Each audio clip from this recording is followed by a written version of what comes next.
hay lugar más alto que estar delante de la presencia del Señor. ¿Cuántos pueden regalarle una alabanza de palma al que vive y reina por los siglos de los siglos? Santo es el Señor. No hay lugar más alto que estar delante de la presencia de Dios.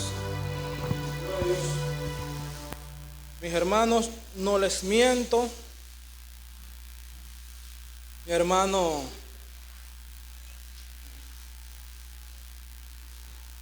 no me deja mentir, le puse la mano de él en mi corazón y estaba que salía corriendo.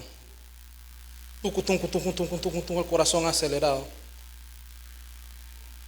nervioso.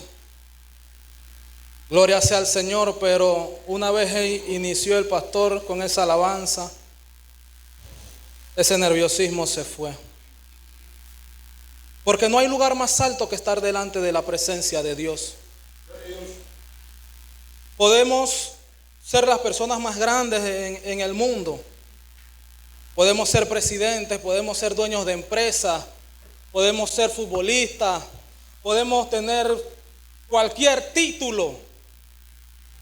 Pero la única forma en que seamos grandes es cuando estamos delante de Dios. Es cuando tenemos el privilegio de adorarle, de exaltarle, de glorificarle. Y sobre eso quiero hablarles hoy. Y contarles la historia de un joven que el 10 de enero del 2011, voy a tratar de contar esta historia sin quebrantarme. El 10 de enero del 2011, bueno, le cuento esta historia porque quiero hablarles sobre el poder de la oración.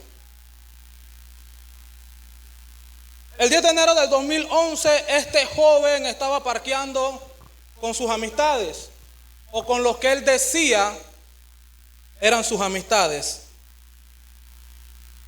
Estaba parqueando, estaban en el punto donde siempre llegaban. De repente llegan unos carros y personas de su entorno van y se suben a esos carros. Cuando empiezan a preguntar quién eran esos, eran los enemigos de ellos mismos. Pero personas de su entorno estaban dándole acceso al lugar donde estaban ellos reunidos. Este muchacho, después que pasa este evento, sube a su casa con otro. No es de tomar. Ese día se había tomado unas cervezas, había quedado de hacer otra diligencia, pero nunca llegó a esa diligencia, nunca llegó a ese otro lugar. Él estaba en su casa porque vivía solo y él escuchaba la brisa. Sonaba una brisa fuerte detrás de la casa y se asomaba a la ventana y los perros empezaban a ladrar. Y los perros ladrando, y este joven se asomaba por la ventana y no veía nada. Y los perros ladrando, y él decía, bueno, voy al lugar donde tenía que ir. Y cuando salía de la casa, empezaban los árboles a moverse. Y él sintió por primera vez en su vida, no miedo, como normalmente, ay, tengo miedo de subirme a la montaña rusa. No, sintió terror, sintió temor. Por primera vez en su vida sintió algo que no podía explicar.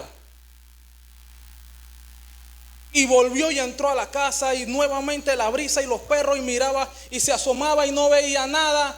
Y tomaba nuevamente la decisión, me voy.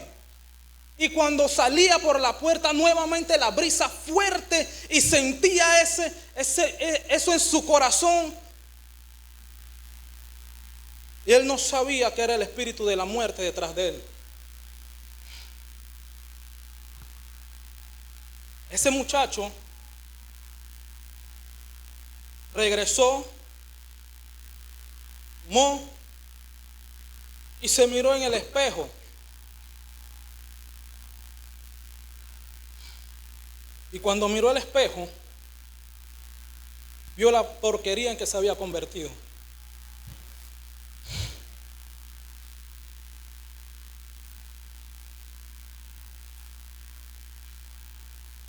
Después de ser un joven estudioso, trabajador,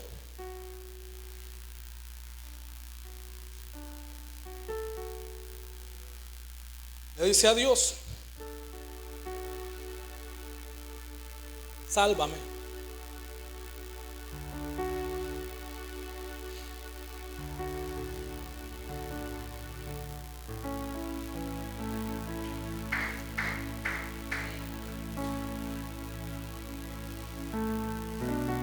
Sálvame.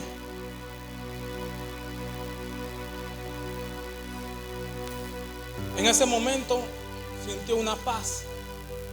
Se acostó a dormir. Se quedó dormido. Al día siguiente tenía policías hasta en el techo de la casa. Toda la casa llena de guardias. Decía él: pero están buscando a quién, a Murcia, a Viteri. Tenía la casa llena de policía por todos lados, lo habían allanado y él no entendía.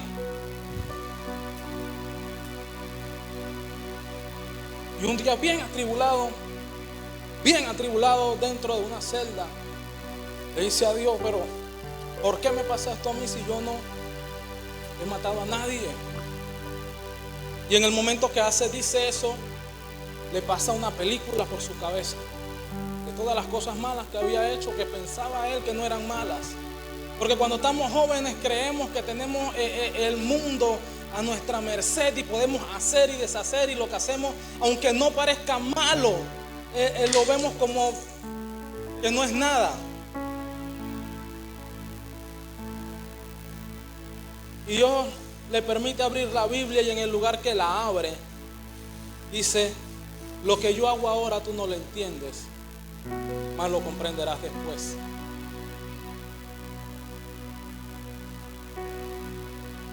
$15 de ese suceso. Hoy está ese chico al frente de ustedes.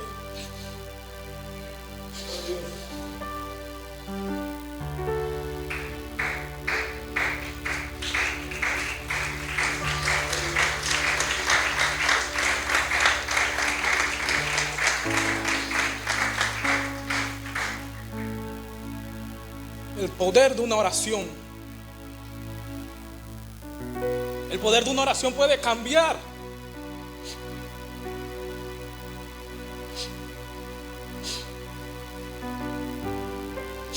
Me disculpan, les decía al principio que iba a tratar de hacerlo.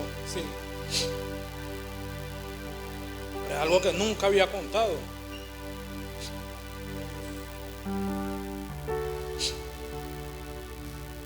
Cómo Dios puede transformar la vida de un hombre por una oración. Una oración que parece tonta. Señor, cámbiame. Cámbiame. Eso fue todo.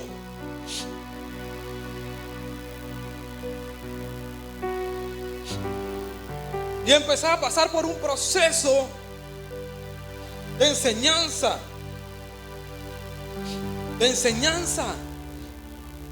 Empecé a pasar por un desierto que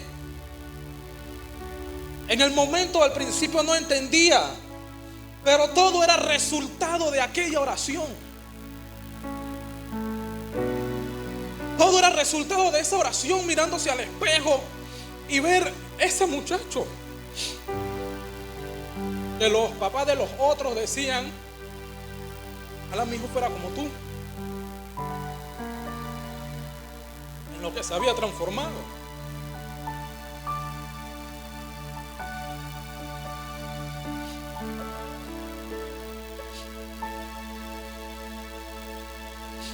Y si Dios lo hizo conmigo,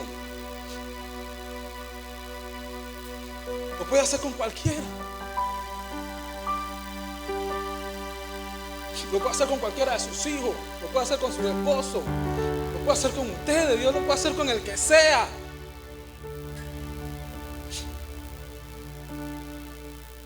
Pero en ese proceso de esa oración, como les comentaba a los hermanos un miércoles que me tocó llevar la oración, estudiaba las leyes de la oración, y entre ellas hay una que dice el corazón puro. Pero cuando te habla de la ley del corazón puro, no te está hablando de la ley de una persona que no comete pecado, o de alguien que no va a fallar, o de alguien que no va a pecar.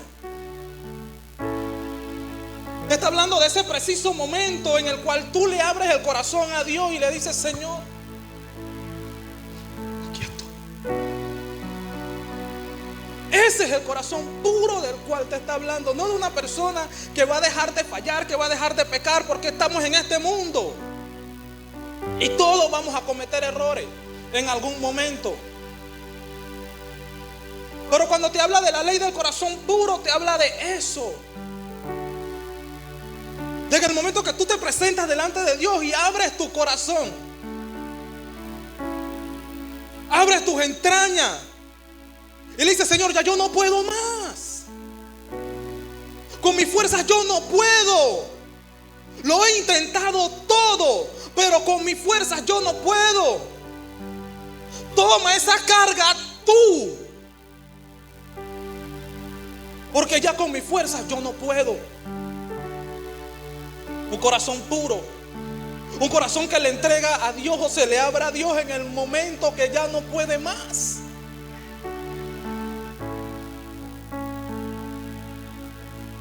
Porque Dios ama a las personas que le entregan su corazón, que se abren. Porque así era David, que reconocía sus faltas, sus errores, no las escondía. Pero muchas veces queremos o oramos y le tenemos peticiones a Dios, pero en nuestro corazón tenemos cosas ocultas que no se las presentamos a Él. Tenemos fallas y pecados ocultos que no se los presentamos a Dios. Muchas veces tenemos miedo que nuestros padres nos vean haciendo algo, que nuestras esposas nos vean haciendo algo, que nuestros hijos nos vean haciendo algo, que la gente en la barriada nos vean haciendo algo. Nos escondemos, nos ocultamos, que ellos nos vean. Pero ¿qué pasa con Dios? Que Él sí puede ver donde sea que nos metamos. A Él no nos los vamos a poder ocultar nunca. Nunca nos lo vamos a poder ocultar a Él. Podemos ocultárnosle al que sea menos a Él. Y de esto habla un corazón puro. La Biblia dice en el libro de Mateo, capítulo 5, en el sermón de las bienaventuranzas, dice: bienaventurados los de limpio corazón, porque ellos verán a Dios. Te enumera una lista. Bienaventurados los pobres, de ellos es el reino de los cielos. Bienaventurados los que lloran, porque recibirán consolación. Bienaventurados porque ellos recibirán la tierra por heredad. Bienaventurados los de hambre, porque ellos recibirán la justicia. Bienaventurado y bienaventurado y bienaventurado. Pero el único que te dice que verás a Dios, o que esos son los que verán a Dios, son los de limpio corazón. Los de limpio corazón. Los que permiten que Dios entre y haga una transformación real y verdadera. Los que no viven una vida en la iglesia y otra vida en la calle. Los que tienen una vida concéntrica, real, no fingida. Porque es muy fácil y muy sencillo venir a la casa de Dios y presentarle a Dios que somos, cuando Él sabe que no somos nada. Porque vivimos una dualidad, vivimos doble vida, tenemos doble vida. Vivimos una cosa aquí en la iglesia y vivimos otra cosa en la calle.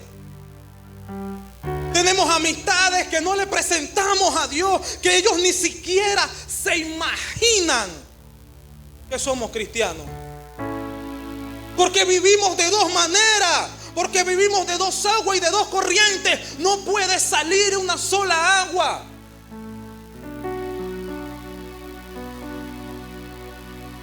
Si es buena, es agua buena. Si es amarga, es agua amarga. Y bien, nos lo está explicando el pastor, los tipos de personas. Pero hoy lo que está afectando esos corazones dentro de la iglesia es que no somos ni fríos ni somos calientes. Porque vivimos dentro de una tibiedad en la casa de Dios. Yo me siento allá atrás. Otros dirán, pero varón, ¿y usted qué está haciendo? Que yo estoy viéndolo todo. Y ahí donde estoy, el Señor cuando me toca y me quebranta. Y muchas veces me siento mal porque veo el esfuerzo de los que ministran aquí adelante, pero veo la tibiedad de los que están abajo. Y eso no es solamente en esta casa, eso es en la iglesia. Es en la iglesia global. Es en la iglesia global. Les explicaba a los hermanos también en esas clases sobre el espíritu perdonador. Alguien que me busque primera de Pedro. Bueno, yo los aparté y los enumeré. Primera de Pedro 3:7 dice: vosotros, maridos, igualmente vivid con ella sabiamente, dando honor a la mujer como vaso frágil y como coheredera de la gracia de la vida, para que vuestras oraciones no tengan estorbo.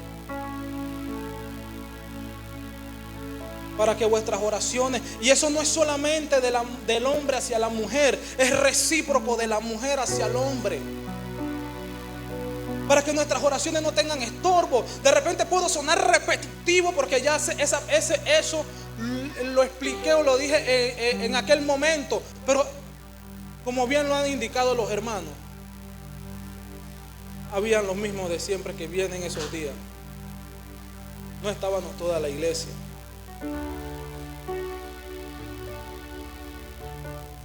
Dice: cuando estáis orando, en Marcos 11, 25 y 26, perdonad si tenéis algo contra alguno, para que también vuestro Padre que está en los cielos os perdone vuestras ofensas. Y de todo esto habla de un corazón puro.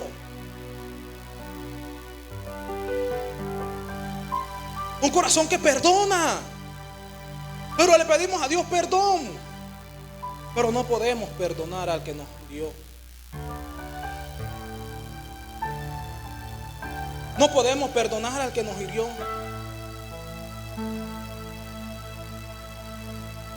Dios es bueno y maravilloso. Y yo les explicaba en aquel momento a los hermanos una situación que aconteció conmigo, porque a mí, en ese caso, los mismos que estaban conmigo, que eran mis amigos, que crecieron conmigo, fueron los que Dios utilizó para que los guardias llegaran a mi casa, para decirlo de alguna manera. Y yo lloraba. Y yo pedía afuera en la calle que exterminaran esas arrieras. Lleno de odio, estaba enojado. Y me llamaban al número que me habían prestado allá adentro y me decían: no hay nadie en esa casa. Y yo enojado, ahora le doy gracias a Dios que no había nadie.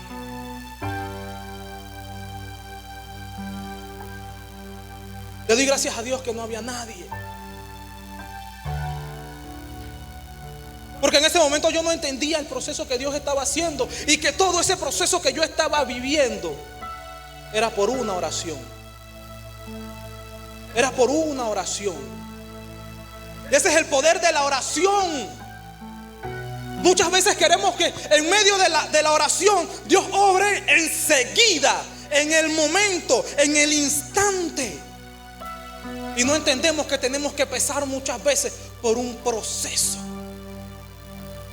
Porque Dios necesita limpiar. Porque Dios necesita restaurar. Porque hay cosas que no pasan de ya para allá. En ese proceso de restauración, de limpieza, estaba en Ancón 45 días. Paso a La Joyita. Cuando llego a La Joyita me dicen, usted va para atrás. Y los compañeros que estaban conmigo, que iban conmigo, decían, ¿cómo así? Yo no, me dicen que yo voy para atrás. Regresaba para Ancón. Hasta el sol de hoy, yo no sé quién había firmado la carta para que no me movieran de ahí. Dios me quería separar de ellos. Porque muchas veces como jóvenes estamos rodeados de personas que no nos van a hacer bien. Y Dios quiere separar. Dios quiere distanciarte. ¿Cómo pueden andar dos juntos si no se ponen de acuerdo? Yo quiero estar en la iglesia, pero mi amigo quiere estar en el mundo. Y como no puede jalarme para el mundo y tampoco quiere ir para la iglesia, ¿qué hago?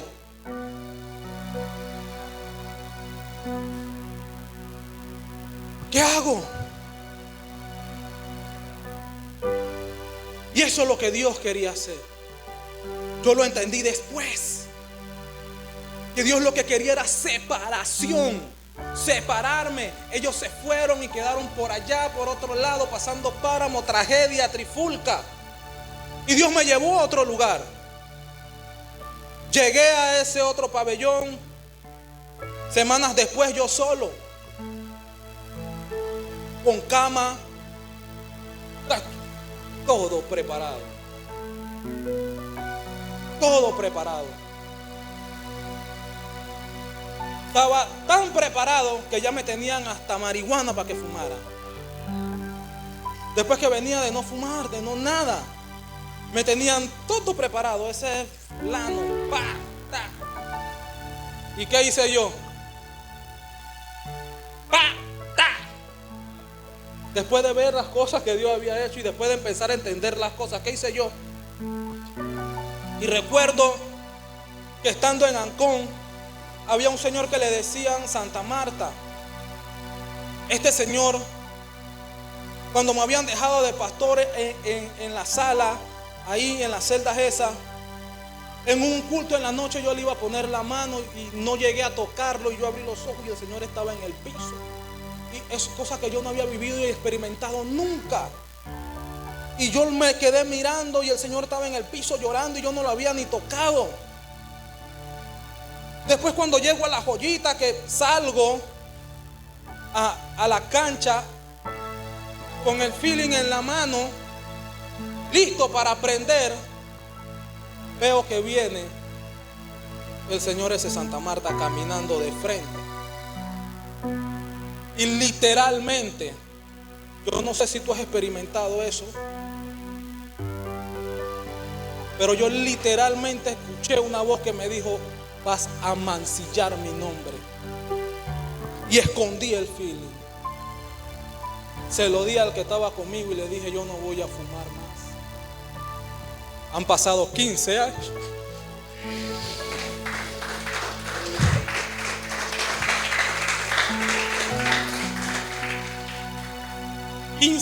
De eso. Y por temor a fallarle a Dios, porque después de eso, cuando yo entré a mi búsqueda, en mi mente, si ese señor al que supuestamente fue su pastor, que le fue a poner la mano, lo veía fumando, ¿con qué moral después yo podía ir a la iglesia de nuevo y decirle: y que varón? Y eso es exactamente lo que está pasando con la iglesia. Y de eso habla la apostasía. Y de eso habla los que no son ni fríos ni calientes, que están tibios. Que el mundo te ve pecando, que el mundo te ve haciendo lo malo, y después llegas como si nada. Y que varón, Pero todo eso lo puede cambiar una oración. Todo eso lo puede cambiar una oración, por una oración en la cual tú abras tu corazón. Una oración real. Yo sé que de repente a muchos no les interesará este tema. Porque muchas veces llegamos a la casa de Dios a escuchar lo que queremos escuchar. Que Dios nos va a bendecir, que Dios nos va a poner esto, y que Dios nos va a dar esto, y que Dios va a hacer esto. Claro que Dios lo puede hacer, pero el diablo también va a mantenerte engañado. Claro que Dios lo puede hacer, pero el enemigo es imitador de todas las cosas de Dios. Y para él es fácil que, sabiendo que estás mal delante de los ojos de Dios, que estamos mal delante de los ojos de Dios, pedirle un carro y dártelo. Y que sigas pensando que fue Dios y que todo está bien. Para él es fácil.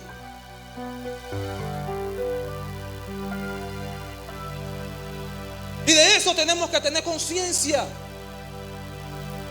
Para él es fácil entregarte el empleo y que trabajes de domingo a domingo y no puedas regresar a la iglesia. Es fácil y tú sigas pensando que es de Dios. Es fácil.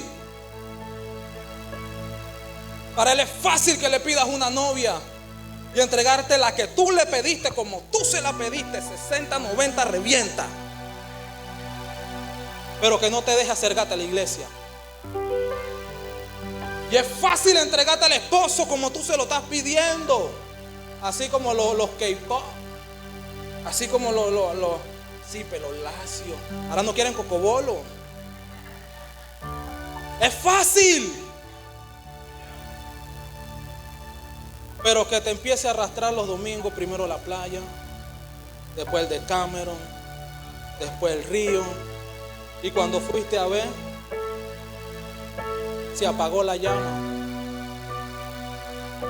Te apartaste de Dios y empiezan los problemas. Y es fácil. Pero hay que entrar en ese proceso. Y en medio de ese proceso yo no pretendía contar todo esto, pero avanzo. Quizás sabrá Dios por qué es necesario que yo cuente, o sea, lo vivido o mi testimonio. Pasé, dejé de fumar. Al momento que dejé de fumar empezaron los problemas en la celda. Empezaron a llamar los que eran mis amigos y ya habían muertos de por medio entre los que eran mis amigos y con los que yo vivía. Y empezaron los problemas. Dios puso en el corazón de un siervo que hoy es abogado llamado Lemus pasarme a su sección. Me pasé a vivir con él en la sección donde él estaba. Y en una prédica, un 5 de mayo, una prédica sobre la identidad, aconteció otra cosa en mi vida que nunca había pasado. Y ya había estado en la iglesia. En medio de la prédica empecé a llorar. Y a llorar. Y a llorar. Y a llorar. Y a llorar. Y a llorar. Y a llorar. Y nadie entendía, pero y yo llorando, y yo no sabía por qué estaba llorando. Y yo llorando y llorando y llorando y llorando y llorando. Y oído, ya yo había estado en la iglesia. Ya yo había cantado. Ya yo había pasado al altar. Pero nunca había vivido eso. Y empecé a llorar y a llorar y a llorar y a llorar y a llorar y a llorar. Y se acabó la prédica, se acabó el culto y yo todavía estaba llorando.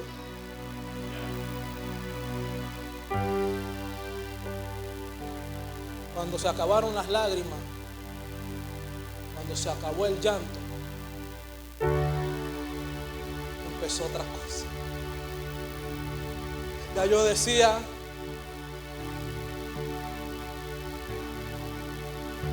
yo estoy preso físicamente, pero espiritualmente estoy libre. Si se lo vas a dar, dáselo al Padre. Dáselo a Él. Dáselo a Él.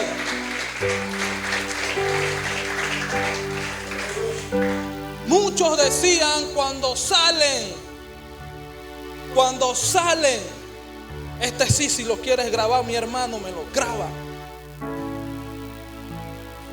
Porque muchos decían, o muchos dicen aún, cuando el siervo sale de la cárcel, avienta la Biblia en el puente. 15 años después, aquí está mi Biblia. 15 años después, nunca mi Biblia cayó en el puente. 15 años después, aquí estoy. En buenas, en malas, en caídas, en tribulaciones, en tempestades, pero sirviéndole a Dios. Porque mentira del diablo es que allá adentro no se puede cambiar, pero tiene que cambiar allá adentro. Porque si no cambian allá adentro, acá afuera no lo van a hacer. Es mentira.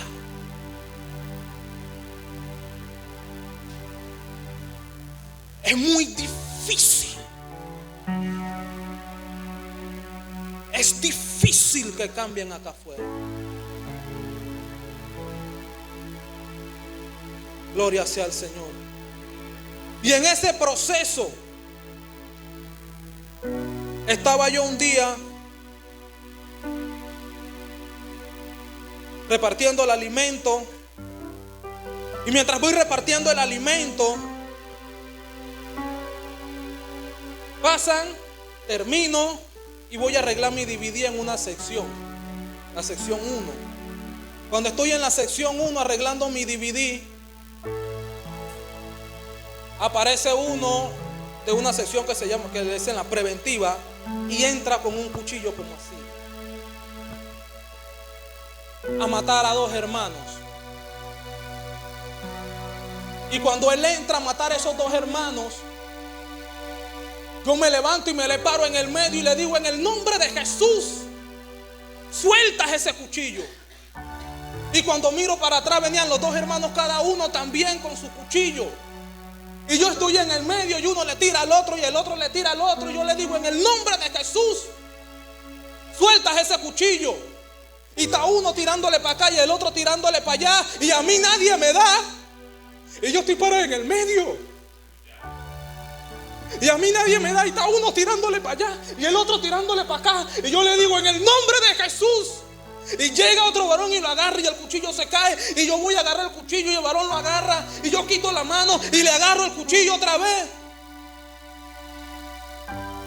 Y yo estoy en el medio. Y se están tirando de aquí para allá y de allá para acá. Y a mí nadie me da. Y cuando miro para un lado, está uno de esos de los perros de Joaquín, con los ojos volteados para arriba, caminando, tratando de montarse en una pared. Y termino con esos allí, le brincamos a ese que está allá. Empezó a orar y a reprender al que estaba ahí endemoniado. Gloria sea al Señor. Y yo no entendía todavía hasta ese momento la magnitud de lo que Dios quiere hacer con su iglesia. Porque no es que es conmigo, es con su iglesia. Pero vivimos un día frío y otro día caliente. Y muchos nos paramos en el medio. Un día cristiano, un día mundano, un día siervo, otro día no.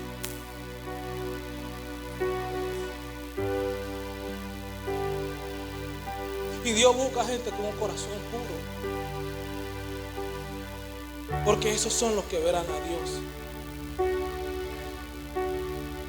Bienaventurados los de limpio corazón, porque ellos verán a Dios. Y así le puedo seguir contando historia. Esta que pasó se regó de tal manera que ya no decían busquen al siervo Lemo, que era el líder de la sesión. Cuando había una pelea decían busquen al siervo Asprilla. Y yo le daba la gloria a Dios. Y le daba la gloria a Dios. Y hasta el sol de hoy le sigo dando la gloria a Dios.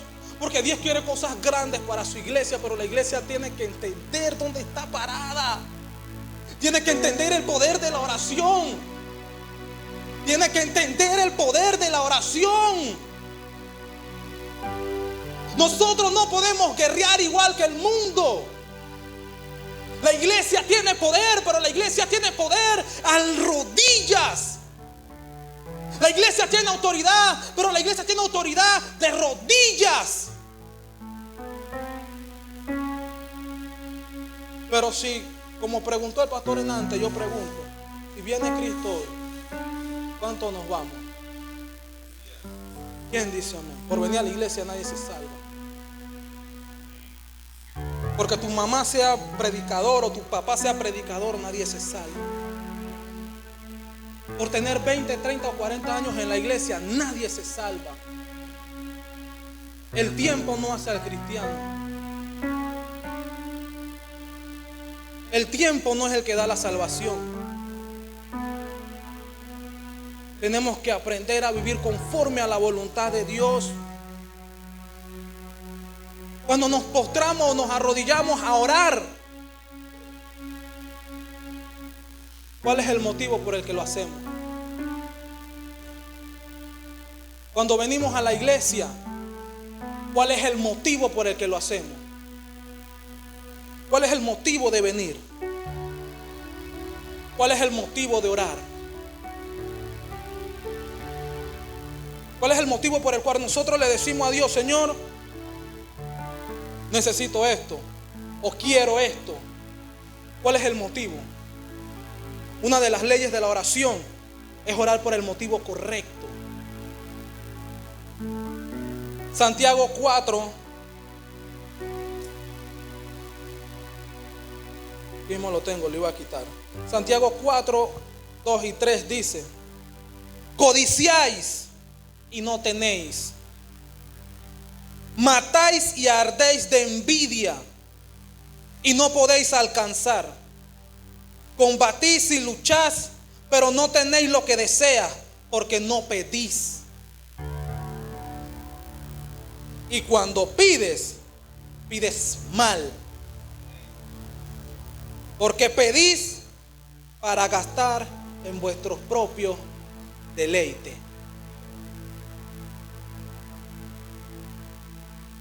Porque pedís para gastar en vuestro propio deleite, para que me vean, para mi ego. Quiero tener esto para que vean que yo soy. Y ardemos de envidia cuando vemos al hermano bendecido. Pero no sabes el proceso que él tuvo que pasar para llegar donde está, o para que Dios le diera lo que hoy tiene. Pero ardemos de envidia cuando vemos al hermano bendecido. Pero andemos de envidia cuando el varón tiene lo que yo le he pedido tantas veces a Dios. Yo creo que lo que debemos preguntarnos en ese momento es en qué he fallado yo, o qué me falta a mí para que Dios haga eso conmigo, o para que Dios me dé eso a mí.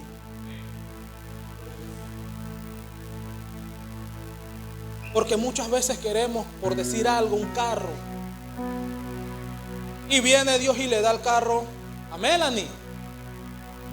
Pero Melanie viene todos los domingos a la iglesia y trae al que pueda, por decirlo de alguna manera.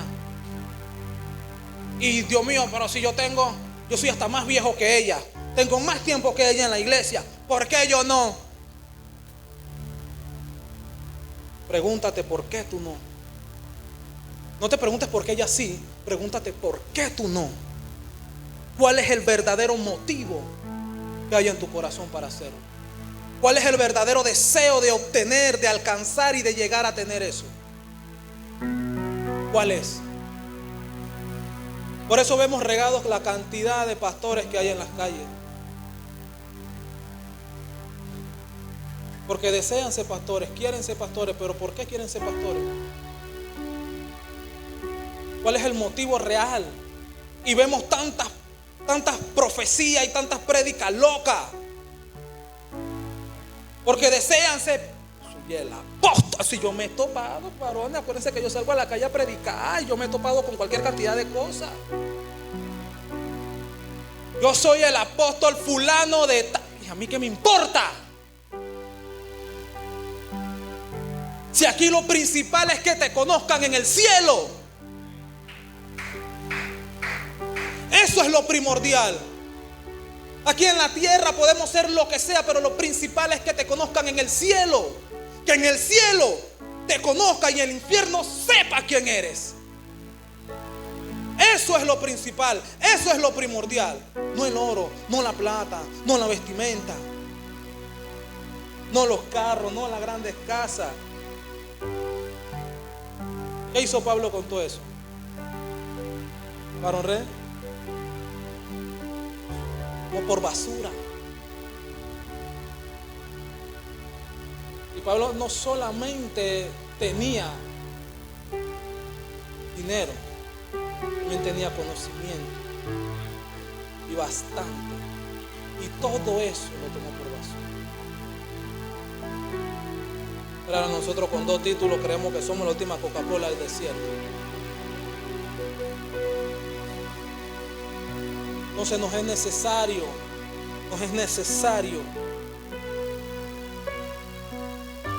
hacer una oración. En mi caso fue así, una oración. Todo el proceso que te estoy contando, todo lo que la parte, porque te le estoy contando pedacitos brincados. A veces yo digo que debería escribir un libro de todo lo que he vivido, desde los 6 años en la calle. Pero todo ese proceso que le estoy contando fue por una oración. Ayúdame, sálvame. Pero esa oración la hice con el corazón desbaratado, porque vi mi reflejo en el espejo. Y lo que vi, no, ahora yo estoy hermoso para lo que vi en ese espejo. No te vayas a reír. Lo que yo vi en ese espejo, ahora yo estoy hermoso para lo que yo vi en ese espejo.